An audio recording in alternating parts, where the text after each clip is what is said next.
Hello, hello. Welcome to another episode of the Funky Marketing Podcast.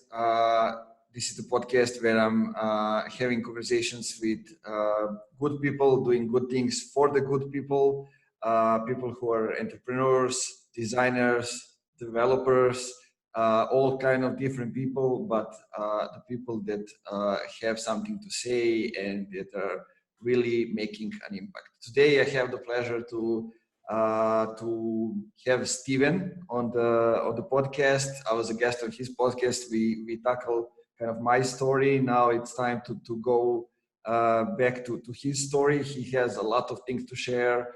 And Steven, why don't you just present yourself in short?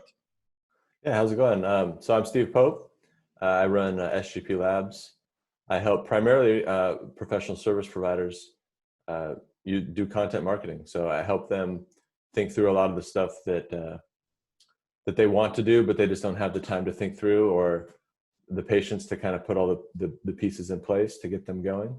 And I've been on that journey for about 5 months now. So early in the business. Yeah, I mean, I was just today thinking, it's been almost a year. Like on 13th January, it would be a year since I started Funky Marketing, and I plan to do it alone, like the first year, to learn about entrepreneurship and about everything. And now we have, actually it's 5 of us here, and 2 more people part-time, and it's kind of crazy. That's how awesome. Things are going fast. So let's get back from the start, from the childhood. We didn't talk about it, so yeah, sure. I want to hear how it was. So how it was growing up. Yeah, so I was always just a real curious kid. I was always building things, always building trinkets, machines. I got into doing electronics pretty early, like soldering and putting together. Really, I was always trying to invent something. So I am an engineer, but it was always to kind of build something. So, and that naturally led me to get into software. My dad he was an IT guy. He was always building computers. And so that was just part of my upbringing, is putting together computers. I got my first computer when I was, I don't know the exact age, but 4 or 5 or something like that. And playing games, writing little programs.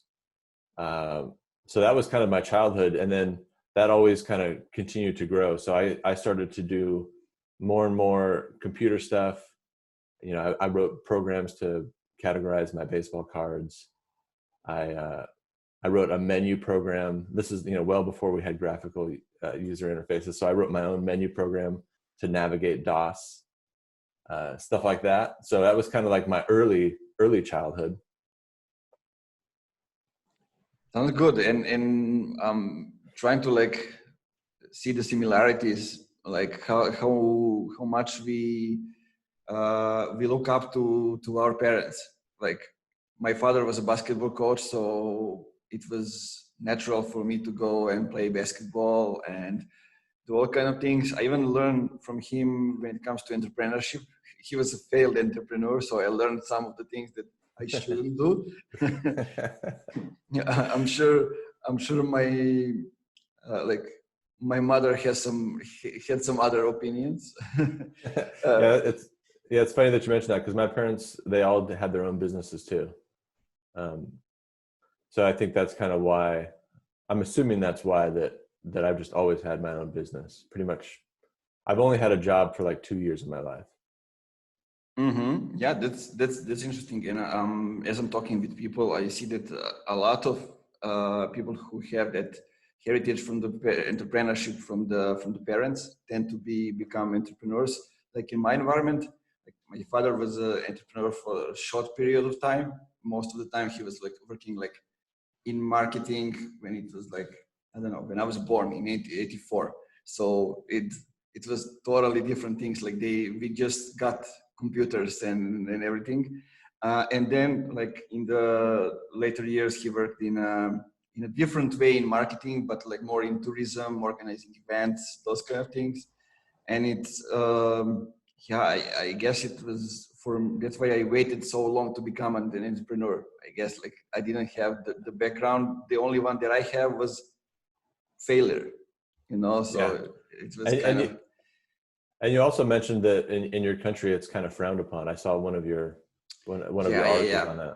People still think about it that way. Things are changing a bit, but like they're still the government doesn't support it. We don't have like opportunities to get investments, to get into conversations about like growing the business actually, and it's kind of hard. But things are like a bit changing. We are like kind of opening up a little bit, and it's cool because we have like a couple of good companies, couple of companies that are really like successful when it comes to like mobile gaming or like blockchain, those kind of things. But I mean, we still have a long way to go because the ecosystem isn't self-sufficient because people and companies aren't supporting each other. Everybody works for I themselves, see. and that's kind of the thing. Need to go and like as it is in every like ecosystem, the government needs to provide some some strategy and some stuff behind it, so they can just not impact it on it, but support the system as it grows. Yeah. That's interesting that you say that, Doug, because like, at least from my perspective, like I'm like being from the outside, to me, I see all these new things happening outside the country. Um, and like, that's like top of mind for me because I'm just like, man, times are changing. So I know like for you, you're like, man, it's not happening fast enough. For me, I'm like, man, seems like it's happening fast. Because I just see what's happening, especially in technology. Um, like that's, software, the things that where it's just like, it's not really tied down to any geographical location. Um, I just see these things happening. It seems like fairly quick. Yeah, the technology is coming like, I mean, just in a year, what happened. So kind of when we look at it, like e-commerce went like 10 times in the future within like a year. But yeah, so tell me, what was actually your first job? Yeah, it was at CompUSA. It was it's a computer parts store, and it was pretty funny. I mean, it seemed very natural. So, but it was kind of a funny story because it didn't last very long, and it really made my mom quite angry. But my buddy so I was in high school. My buddy was interviewing for a job at CompUSA. He's like, "Yeah, you should come with me because you're really into computers." So I went into this interview, and I think I kind of blew him away because I was just like, I knew all this stuff about computers. And then my friend, so then they offered me the job and not my friend. But then like they put me in customer service. So I was just handling all the returns. And I was like, I really wanted to be like talking about computers. So like the dream for me was the upgrades desk. This is where everybody came in to talk about all the things, like actual computer stuff. So I think the job lasted like 2 months, and then I just quit. And my mom was just horrified. She couldn't believe that I would start a job for 2 months and then quit. I think that was the beginning of a pattern, because anytime I had an actual job, I just didn't take it very. I couldn't stay in it. So, but yeah, CompUSA was the first one.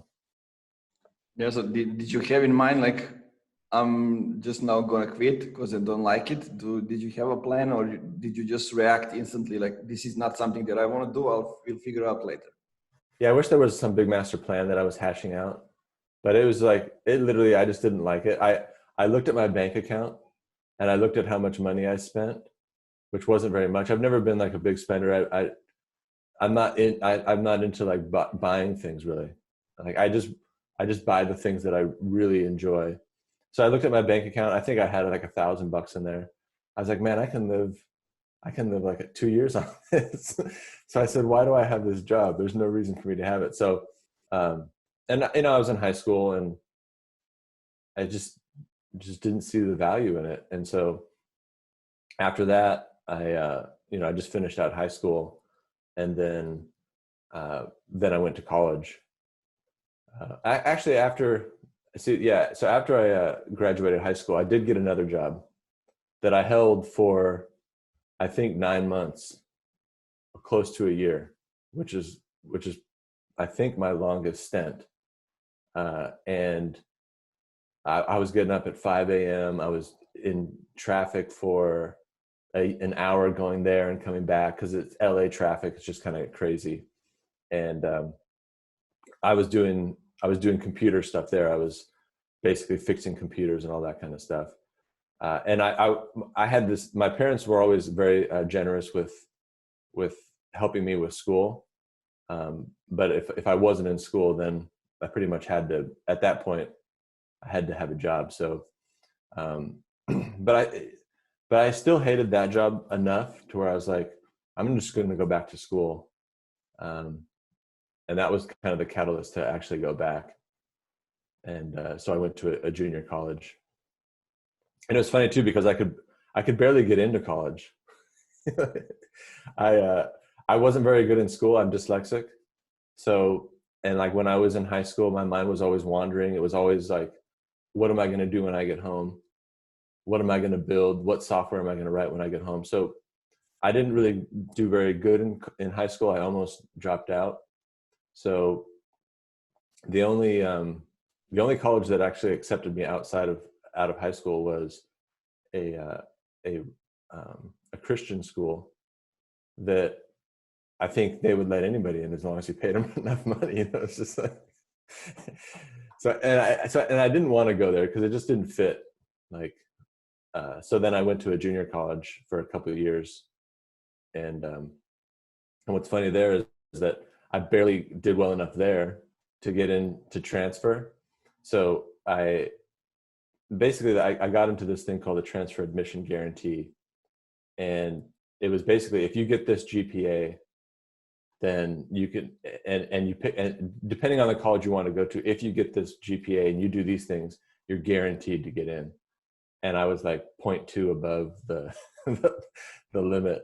You know, it's just like school for me is like, I love learning and all that stuff, but like just the mechanics of a normal school, it's just hard for me to perform in. So.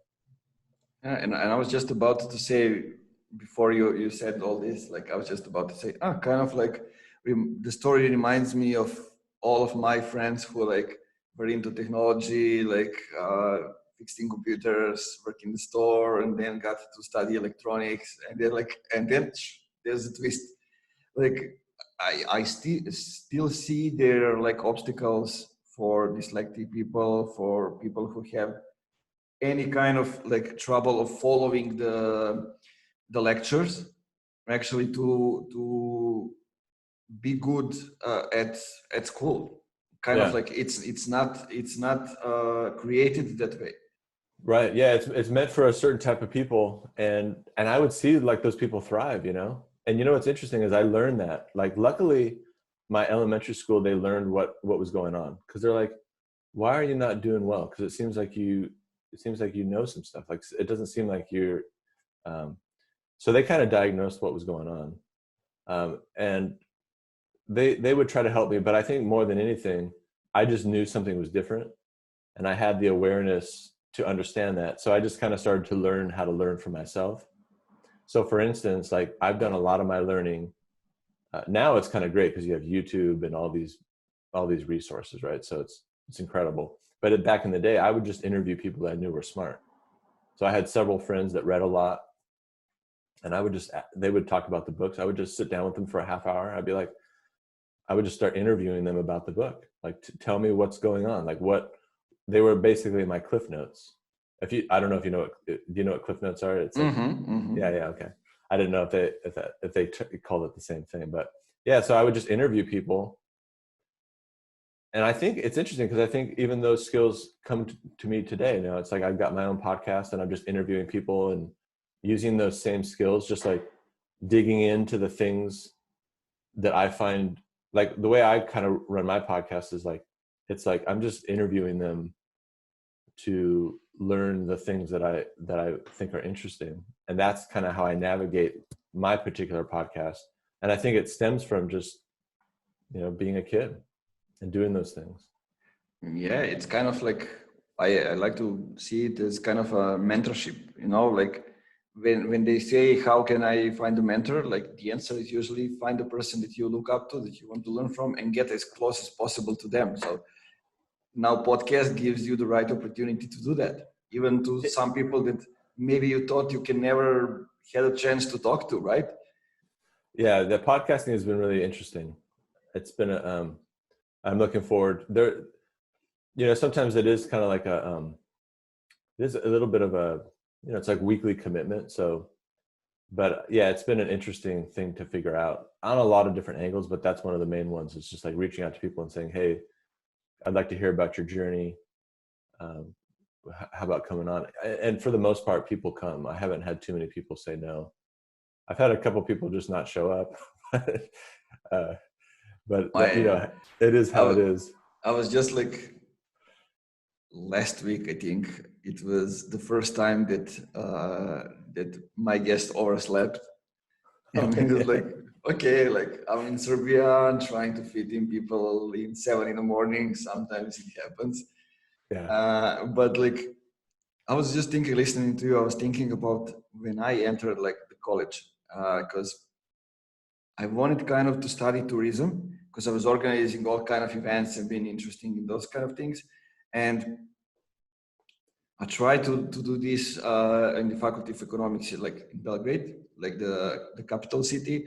And the only way that my parents let me actually go into that department is because like it's tourism and hospitality. So it's kind of, my mother wanted me always to go somewhere when there's mathematics.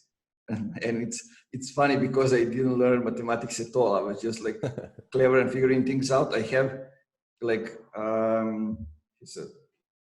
with us, like grades are from 1 to 5.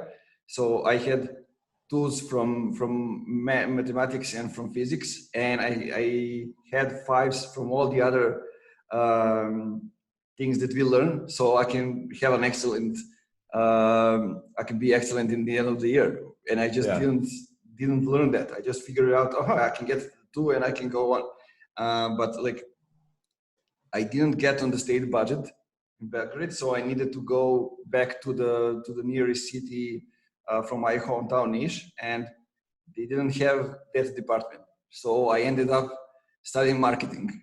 Oh yeah. Like it's kind of like interesting, and I what I knew about marketing is only advertising at the time. Like I know, commercials and those kind of things. I didn't know all kind of aspects of marketing, and yeah, it's kind of interesting how things develop in our lives.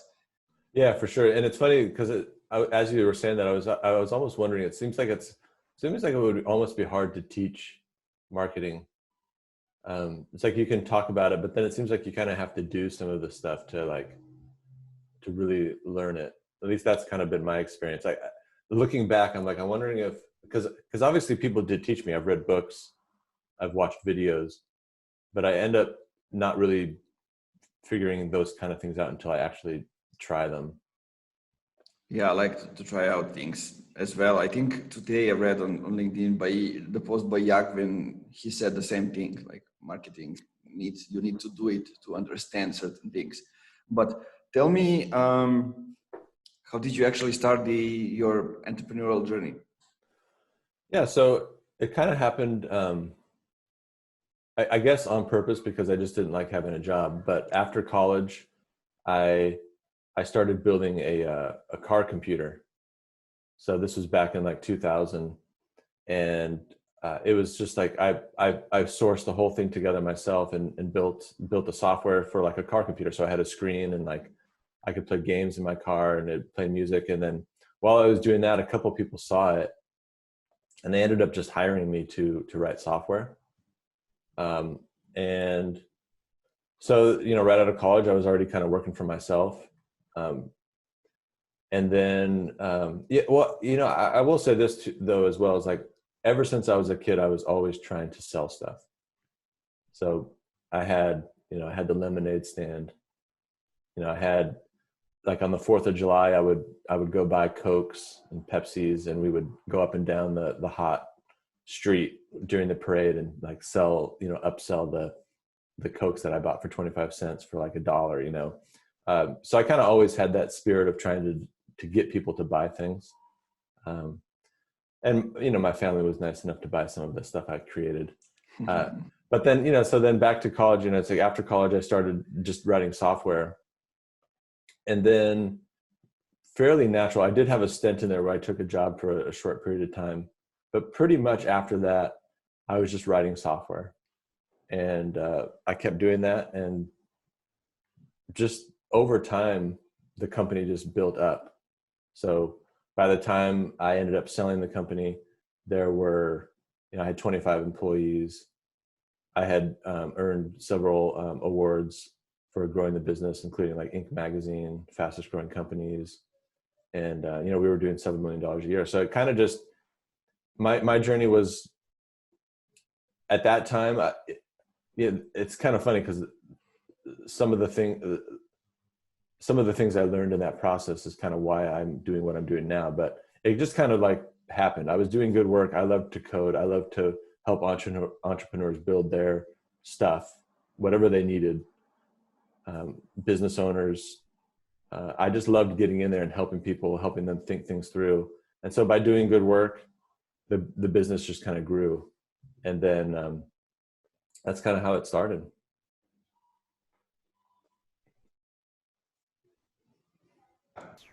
Oh, sorry for that. No worries. I'm looking at people around me. Like I'm in sort of a co-working, and in the other room are like I don't know how many of them, like 7 people, all of them like below 25, all of them developers, or Yeah. I have a few people that are into communications, but just like I can see the will, the stamina and everything, like building something new, building the company. And like I recognize the enthusiasm of building something new. And like they were, just like a few days ago, they were like, okay, we built like three apps in 3 months. And I was listening to that, like, that's really great for somebody who doesn't even have 25 yet. Yeah. That's the coolest thing about software. It's funny too, because part of the reason why I stopped trying to help other people build was partly that I saw that there were so many other people doing that. And it's not that I don't want to be one of many. It's just building software is hard, and I've done so much of it that I guess I kind of fell out of love building technology for other people. It's really hard. There's all sorts of things that don't go well. The projects are never on time. So it's just like, but it's just like I saw the competition getting more and more intense. I saw my passion for helping people do it getting smaller and smaller and smaller. And that's not a good combination for building a business.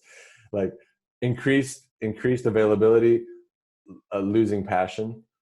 So that's ultimately why I was like, I thought, and it was a hard decision to make too, because when you've done something for so long, your brain is always like, okay, the next step is to do this, the next step. So my brain was logically, it kept saying, this is the next thing for you. But then my heart was like, yeah, this isn't for me. I do love to build technology. I will again, but I will do it for myself. So like, for instance, right now, my company is doing mostly services, but my long-term vision is to bring technology into it and solve some of the problems that I'm solving for people through, technology and software. Tell me a little bit about it. Like usually nowadays when people are starting companies, they think about I'm building it for myself, so not with the goal to sell it, or they go the other way and they build the company with having exit exit in mind. I guess you were in the first category, like building something for yourself. And then, Yeah. if I understood you well, like you reached the moment where you understood, okay, it's taking a toll of me and I need to change something, right? Yeah, so there's a couple of things that happened, and so like the first business is like it was very organic, right? And it took a while because it was like I wasn't a marketer. I wasn't doing marketing type things. I was creating content. I was like doing thought leadership, and that is ultimately what helped grow the business. And then also, I always wanted to build a product. Like I always wanted to have something that I could scale, because it was hard to scale that services business because you're just doing all these different projects. You need all these different types of people. Everything is a one-off.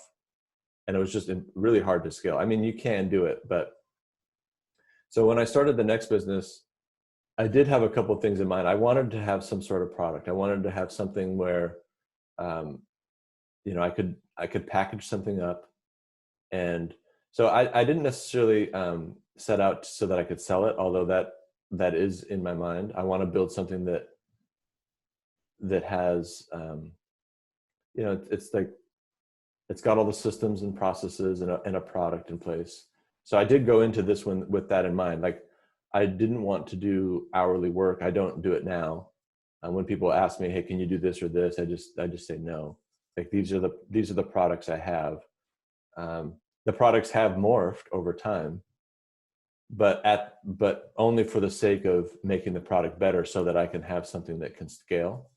So yeah, I definitely had more intention to grow it faster, make it scalable, have a product, and being patient to achieve those things, and not subside to the pressure of just doing a one-off project or something like that. So yeah, I definitely had I wanted to fulfill those parts of my business or my entrepreneurial career that I didn't really achieve in that first one.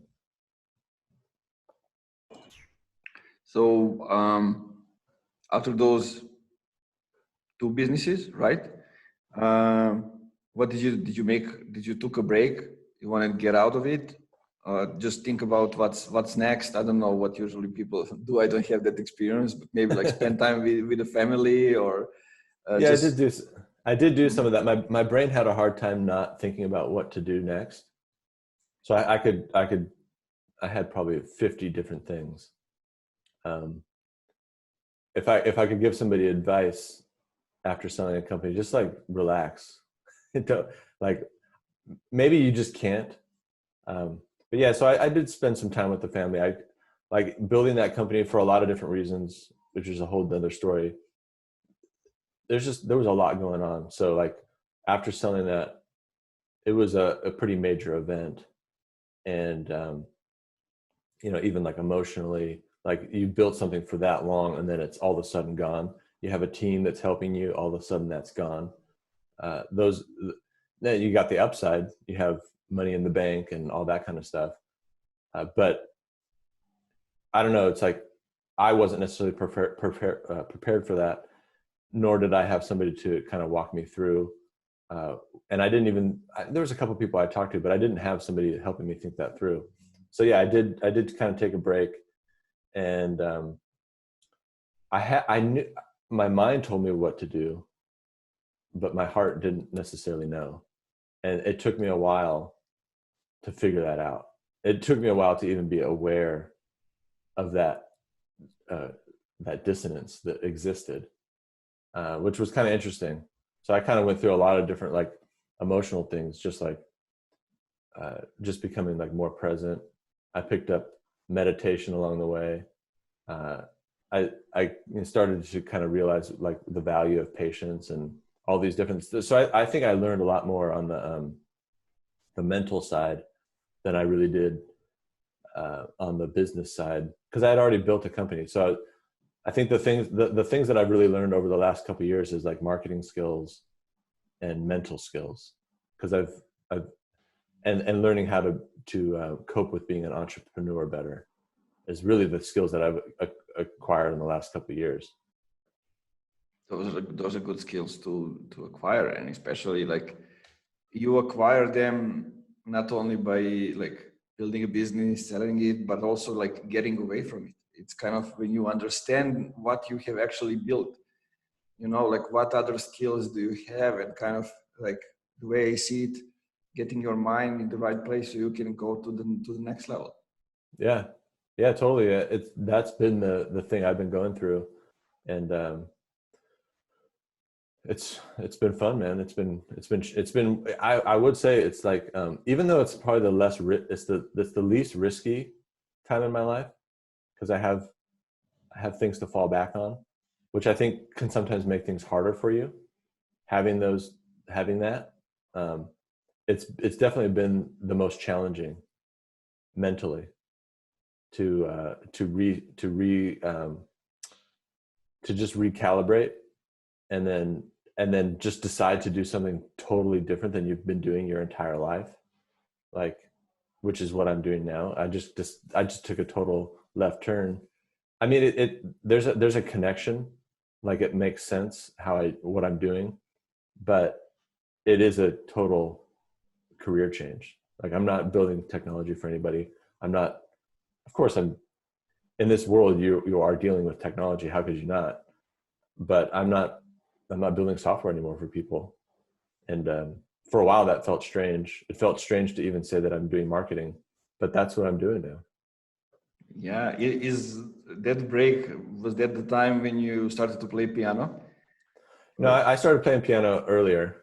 mm-hmm. I started playing piano when I was 28, and I'm 42 now. So what is that, 14 years? I will say one thing that's interesting about learning how to play piano at that age, that like a lesson learned that I think about even today, is that it taught me that you can learn new things, because everyone says you have to start learning piano when you're a kid, or it's just like you can't do it. And I was just obsessed with learning with the time I had, and it took me a long time before I was competent, but it taught me. I was like, you know what? If you really want something, you can do it. And that little lesson has helped me in what I'm doing now, because there are times, well, I'm just being honest, like there are tough moments. Even when things are going good, you wake up some days for whatever reason, and your mind has a different perspective on what's happening. And I don't know why that is. It's the human nature, I guess. You self-sabotage. I don't know what it is, but like thinking about the piano, I was like, you know what? Like, I learned how to play jazz piano when I was 28, and now I learned how to do it. So I can do anything that I really set my mind to. And so yeah, the piano, it's interesting that you brought that up, because it has definitely played a role in like what's going on now. And that's why, like, I have the posters here, because it all means something, you know.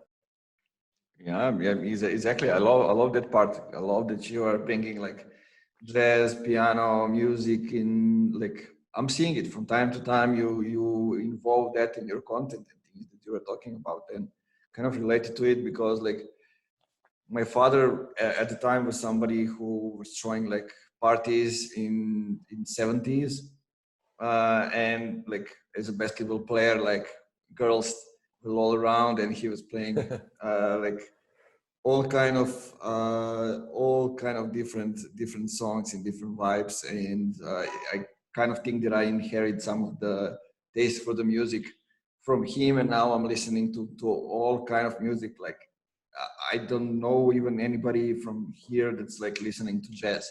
Like, people don't um like when they are alone, they don't remember like, let's play some jazz, let's do something differently. They just go some other way.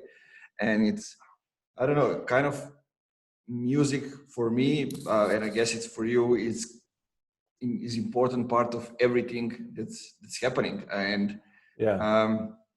I remember when, go ahead. I was just gonna say, and music is interesting too. I actually like all types of music. Um, I mean, even pop songs. I listen to stuff my daughters do. I think it all has a place. I just think jazz is cool because it's really rich and complex, and I like that part of it. yeah, it's not like there's a lot of improvisation involved, and that's like something that I like. But I wanted to say I remember the time when like I knew my father is about to die. He had cancer and died like 3 months later. I'm But sorry like about that. yeah, it happened like 2015. But I think 20 days before, when we already knew what's gonna happen, like one of the stars, music stars in the ex-Yugoslavia of like new pop wave, like they called it the eternal boy of rock and roll music of Serbia, like died. Nobody knew about him and what was going on for like a few months, and then they just say like he died. And while I was saying goodbye to him with his music and everything, I kind of like said goodbye to my father in a way. And it's like Interesting. that moment when you are using music to kind of say goodbye to people. I always do that. I'm not somebody who's gonna cry, but I am somebody who's gonna play their favorite songs, their favorite music, and kind of like get that feeling. Yeah, that's cool, man. Yeah, you know, one thing that I haven't talked about this in a while with someone, but music's one of the only arts where I think almost everyone loves it. There's a few people that don't like music, and it blows me away. Uh, like my mom actually, she likes music, but she doesn't like actively play it. But most people love music. They might like crappy music, but they like some sort of music, you know. And I think it's the one thing that bonds most of us together. It's the one channel, the one medium that we can all kind of get on board with. Rhythms, you know, it's like it gives you energy, and you can communicate through it. Even if you're not a musician, just like how you're saying, like you can play a song and communicate something with it, and we all kind of have that power and that ability to talk that way. So I think music is I mean, it's just amazing, you know. Yeah, like it was like 2 days ago, I was talking with Jake Dunlap Mm. on the podcast, and I was talking about him that I saw him doing LinkedIn Live and listening to like Taylor Swift and just going, oh, come on, man. My wife doesn't like it, but I love it. Let's go. And I was like, man, these are some things that we need that people so we can see actually the people in front of the companies, in front of like LinkedIn profiles. And yeah, so tell me, what was the next step? How did you figure out what are you gonna do next? So so after I sold the company, I had this thing that I was going to be a tech advisor, because that your brain naturally tells you that's what you're going to do, right? You have all this experience, you're going to be a tech advisor. So I kept trying to put that together. Something didn't feel right, but it felt like the only thing that was natural. But while I was doing that, I was learning about marketing, like direct response marketing, sales. You know, there's all like you get introduced to all like the guru coaching and marketing and like direct response, especially in that kind of stuff. So I was studying a lot of that stuff, and I was really intrigued by it. And then just because I've been in business, I'm always having lunches with different business owners, primarily like service businesses. Um, and I was just always getting them excited about marketing. I was like, man, I was like, you guys are so like traditional in how you do business, like your networking and referrals. And there's nothing wrong with that, but there's all these cool opportunities for, for you to stand out, because nobody's doing this, like, especially in like that realm. Like, most companies are very traditional. They're not doing content, or that they are, it's like, they're just like creating blogs and stuff.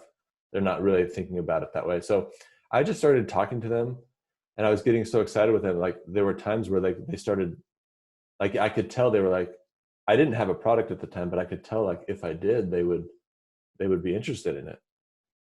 And so uh, after a while of not enjoying what I was doing, I was like, screw this, man. I'm gonna go start to put something together for these people and forget about this thing that I'm not even that interested in. So I didn't know what it was at first. I just didn't know. Like I had ideas of what they might like. So I just started to construct things, like put together like a hypothesis of what someone would be interested in. I ended up just kind of putting together a mastermind of just, I pitched it that we would talk once a month. And so I got 6 companies to buy into it. And then I quickly started to kind of realize, or maybe even panic, that might not be enough. And truthfully, I don't know if that was actually true. It's interesting that how you as the entrepreneur and the people buying stuff from you see value in totally different ways. But I just started to feel like this wasn't gonna be enough. So I moved the calls to every week, and I started creating content that they could actually go through. And as I started going through that, I saw certain parts of that just didn't work very well. A lot of the companies I'm working with are pretty busy, so they didn't really have time to just go through all these videos. And so it just kind of started to evolve. So I switched to the weekly model. Everyone was very happy, but they just didn't go through the videos. So I was like, oh, that's interesting. And then, so it was a success. There was a couple of people that were just like, this isn't for me. And they kind of bowed out. But the core that stayed was interested in having fun and learning things and applying the things. I could basically give them enough information just through the calls. And they, some of the people went through the videos and stuff. And so then I kept thinking, I was like, okay, so what's the next level? And I basically started to see, okay, what are we able to accomplish as a group? And what are we not? Like where are the things that I know they want to do more stuff, but they're just not able to implement it in a group setting because it's just too there's too many things to think through. There's too much to prioritize. There's too much to do. And so then I designed another kind of more done with you product. It's not done for you, but it's like I basically come in and I help you think through the strategy. And now I'm just calling it like the Thought Leadership Accelerator. And what's really interesting about this process that I always like to drive home to people is that if you are designing a product, it's almost very vital that you're selling it before you've actually built it, which feels really weird and it feels unnatural. Some people even told me that it's not ethical, which I don't believe in, but that's a whole other story. But it's like, but the reason why it was so interesting is because as I was having these conversations with people, they would essentially tell me what the product was, because I was listening. And so what's cool about this now, and I'll give an example, is that when I describe the product to somebody, it makes total sense to them, and they understand what it is. They understand the value of it. And it was completely designed by basically pitching things to people, hearing what they did like, hearing what they didn't, and then implementing something, and then seeing what didn't work and what did work. And just being like overly, like I cared so much that even when things weren't going perfectly, that people were still on board, because they're like, oh yeah, it wasn't exactly what you said, but it turned out to be cool, and you listened to what we said and you jumped right on every little thing. And so like even just yesterday, I had a call with somebody, and I just thought it was an interesting experience because we were just talking about marketing. He was talking about how he wanted like the copy on his website like reviewed, and he's like, do you do that? And I was like, well, yeah, I could do that, but that's not really what I do. And then I kind of was able to kind of move the conversation toward the product. And it's like, I think this is kind of like how you start to validate something. I moved the conversation to the new product, explained it, and he was like almost ready to buy it by the end of that call. And we had never even met before that call. And I thought that was really cool. He understood what it was. He understood the value. It was something that he needed. It wasn't something that he wasn't looking for that when we got on the call. So, you know, the buying process still has to play out. You know, he just met me. So like, he probably hangs up the phone and thinks a bunch of things like, who is this guy? Like all these different things. But that process has been fascinating for me, because before I was only selling services, and it was always like, I will do this per hour for you. And to have gone through, to have had the patience and the will and the stamina in some ways of going through this process of pitching people things and letting it evolve and listening to them, and then seeing how people now resonate with what I'm saying, and it's like a package. It's pretty exciting.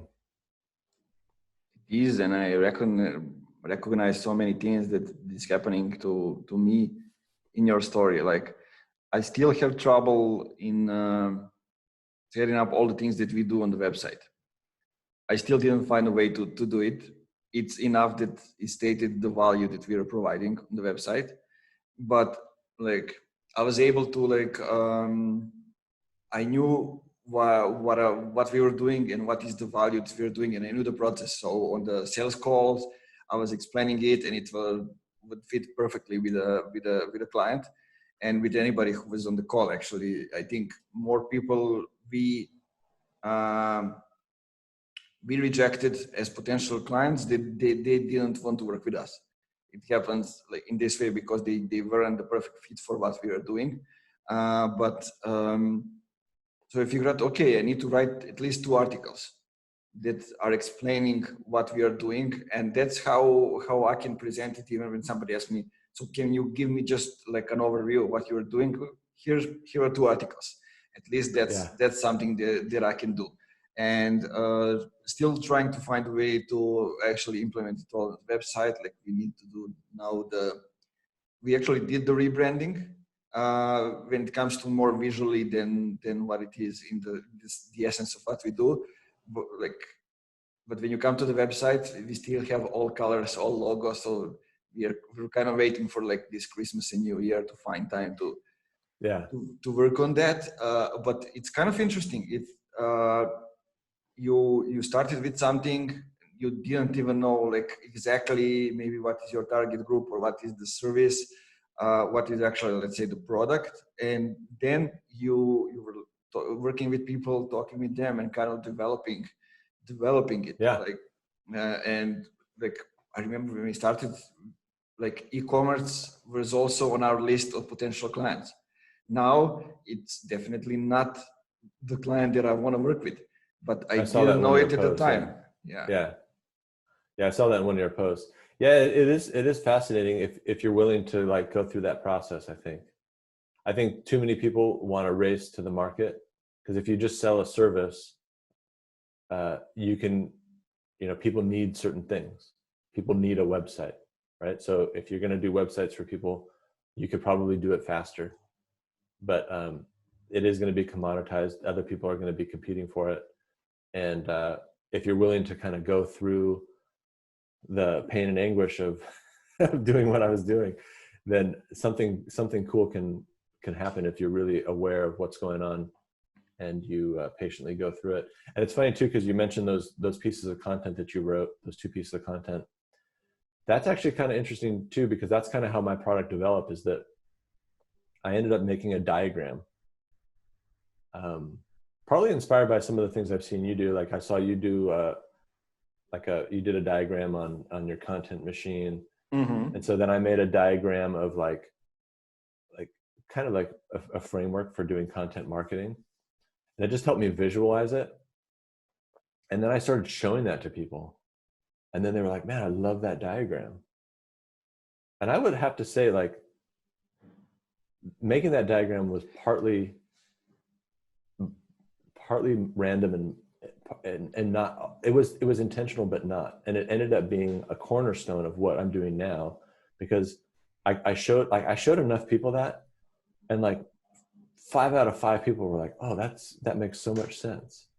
And I was like, huh, okay, well, let's double down on that. So it's interesting how content is a vehicle for improving your company. Like, it's not just put it out there and people are like, oh, wow, I have to like work with this guy. No, it's like there's so many nuances to how content helps you. It helps you innovate. It does help bring in customers, but like it's so nuanced, and it also helps develop your company because you're thinking things through in real time.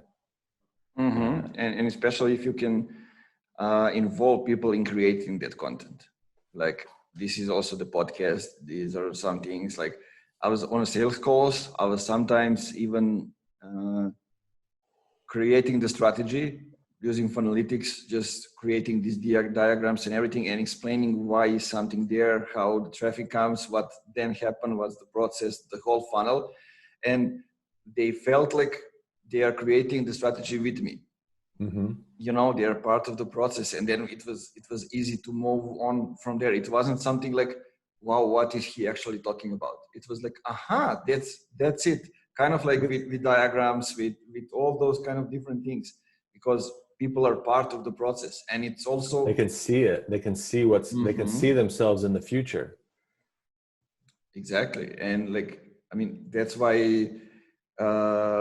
Instagram stories was a great thing when they started, you know, because you could have shown what's going on behind the scenes. Like I'm crafting these glasses, wooden glasses, and like there's a whole process behind it, and I can actually show it, you know, or any kind of like product just came to my mind. But so how do you see the future? What's next?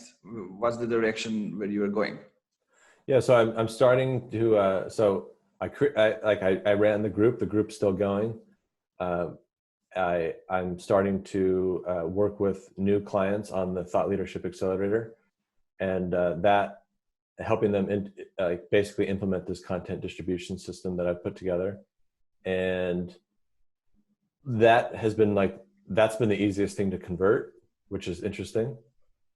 So what I will do is these projects will be a little bit more hands-on because I'm working the product out. There's still things I need to do, so I have to make sure that these things go really well.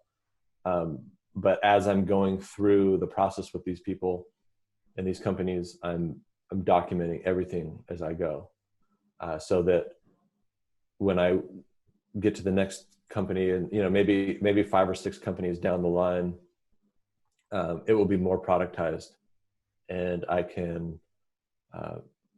I think to a certain degree, the companies that I'm working with are busy enough. Like it'll be hard. I think we could get there. I think it'll be hard to just say, "Go watch these videos. Here's the templates. Go make it happen." Maybe I could get there, and maybe that framework works for a certain size company or something. But I'm going to continue to refine it and make it as scalable as possible, and really focus on these areas that I'm helping them with, and try to stay focused on that, and not get myself pulled off into all these other places that I'm interested in but aren't scalable. So, you know, I'm going to stay out of the website business. I'm going to stay out of you know, the copywriting business, all these different things, so that I can really refine this product, make it work really well for this group of people, and then hopefully have something that I can roll out fairly quickly and consistently, and have consistent results for people, and achieve that dream, man, of having that scalable product business that I've wanted for so long. Sounds good. I wish you to be successful with it in the near future, not in the far future. Yeah, well, it's funny, man, because like we talked about this last time a little bit too, but like one of the things that I haven't been good at is patience. So I'm trying to deploy that. The more patient I am, the faster I can move. I want it to happen quickly too, but I'm also open for it to just take the time it needs. But I hope in the near future, I see it. The trouble is, like, I see it coming together, but I have to let it play out. I'm helping people do some hard things. Like you know how it is. Like creating content is not easy. It involves a bunch of people. There's a bunch of like little tiny things that you have to do in order to make it good. And So I have to be patient and help companies really implement that. But I hope it happens quick too. Yeah, I mean, man, I learned, I don't know if I'm patient enough. I am. I guess I am. I learned that the hard way when I was like in activism and running NGO. You have to be patient over there, like Oh yeah. advocating for the youth and all those kind of things. Changes happen slowly. Right. But I think I learned how to go with the flow. Like as things are happening, that's how I'm accelerating my skills, my knowledge, and everything else. And just like 10 days ago, like we were short of few people because of the COVID and everything. Like I needed to get back to the operations and actually do some copywriting for the clients, those kind of things, just to help. And I figure out like, okay, there are some things that are just holding me back, and those are not some things that somebody is opposing me.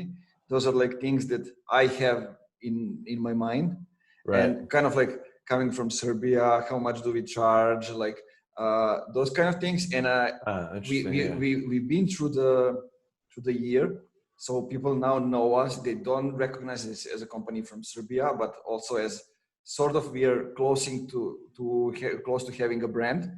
And like I just told to myself, like, you don't have anything to hold you back now. Like Right. you can just go, because I don't watch others who are doing more of like similar things.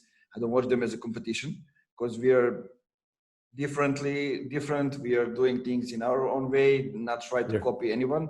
You're funky. And yeah, and like that's kind of when I come to an idea. Let's do the funky marketing top voices. Basically, I saw that. Yeah, I that's was cool. listening, I was watching like LinkedIn top voices, those kind of things, and most of the people over there have been on LinkedIn for just like a few months, and they had this initial traction and engagement and everything, and they made them like top voices. So nothing against those people. It just, I felt just like those people are not somebody um, who are actually changing things. So we come up with our own list, like us inside the company. Everybody had like 10 names. Let's come up with something. And basically the idea was, let's do something that will accelerate the traffic, the SEO things, because we didn't work on the SEO at all. And let's like create things that will give us content for the next 3 months. Yeah, And cool. basically just by doing that, like we did written interview with 20 people. We are recording podcast with 20 people, and all those kind of things. Like that's a huge amount of content. And Yeah. in a way, I crafted another service by that. Like we are now doing it for some of the clients, like that kind of thing. Yeah, that's And awesome. I mean, basically just what we were talking about, like listening to the clients, to the customers, and developing things based on what they are doing, but also like listening to yourself. I think this is maybe the most important thing, because like nobody can tell you like use some of that like piano lessons, jazz into what you are doing. It will give Right. you a slight edge over the others, or like use that funky marketing name and everything else in what you do. Those are things coming from ourselves, not from the customers. Right. And you can No. also get distracted. Like I see your TV and I see your poster, Welcome to Our World. My mind could be like, oh, that's kind of cool. Like, but then it's like, you can get distracted. Like, and you're right. Like I made a post about this the other day. It's like, I don't know that somebody could have helped me design my set. And it didn't happen overnight. I just kind of patiently did it. But I did it, I patiently and unintentionally, but intentionally built it, if that makes any sense. Like, I know that's kind of like a lot of contrarian words, but it's true. It's like, I was setting out to be different, but I didn't force it, but I was intentional, but it was by accident. So for the end, there are two questions I want to ask you. First one is, what would you double down in the next year? What are some of the things that you would double down in 2021? So for me, it's kind of two things. It's one, and I know that's not, I'm going to say two things, but it's, for me, like personally, it's just like, just continuing to get better at executing and not getting distracted. But then also, just more intentionally trying to build a community and bringing people together and figuring that out, and trying to build that tribe. So I know that's two things, but that's the two things to answer your question there. Yeah, it's interesting. Like, but I'm seeing you already doing it. You are on the right way with creating the community. Like, you are already sharing insights, going into different things, and like the background that you mentioned, that's like the start of doing something differently. And like, yeah, I just want to be more intentional about it. Like it's easy to go from week to week and kind of float around. mm-hmm. And like you can get really distracted by looking at what other people are doing and seeing how they're doing it. And because like, there's hard things to do, and that's kind of why I just said, like, being more focused, being more patient on the really hard things, and building community is really hard. And it's like, the more focused you are at it, the faster I think you can make it happen. That's wisely said. So anything you want to say for the end? Any message for the audience? Anything that we maybe didn't talk about and you want to say? I don't know. I think this was good, man. I think I guess if there's just anyone that's like has wanted to be an entrepreneur, go for it, and be patient towards it, and kind of make sure you're working on the hardest parts, and you're really listening to people. I think it's a really rewarding lifestyle, and I think of it more of as a lifestyle than like making money and whatnot. But like, if you've thought about being an entrepreneur, I'm a big advocate for it.